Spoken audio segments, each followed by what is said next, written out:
Merci beaucoup, Monsieur le Président. Alors, je vais faire vite. Ma première question concerne les forces de l'ordre. On a beaucoup parlé et on a rencontré le colonel la semaine dernière au niveau des pompiers. Il nous a expliqué tout le suivi médical qui était mis en place pour les sapeurs-pompiers.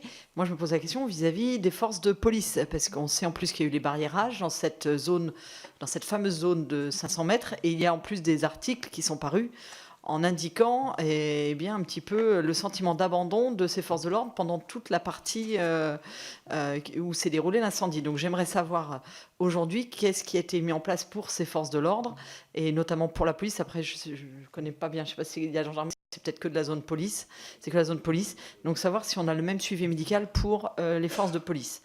Après, j'aimerais connaître, monsieur le préfet, l'impact de l'extension du colisage sur le site a-t-elle eu un impact sur l'ampleur de l'incendie qui avait été autorisé il y a peu, ou qui était en cours d'autorisation.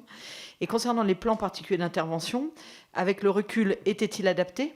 Le plan d'intervention, le plan particulier d'intervention de Lubrizol était-il adapté? Va-t-il faire l'objet d'une remise à niveau? Et est-ce qu'on va se réinterroger sur l'ensemble du site, sur les PPI, pour prendre en compte la partie, comme là, ça s'est passé sur Lubrizol, où ça part d'un site et ça va sur l'autre? Est-ce qu'on va prendre en compte dans ces plans particuliers d'intervention cette mitoyenneté entre entreprises dans le secteur? Je vous remercie.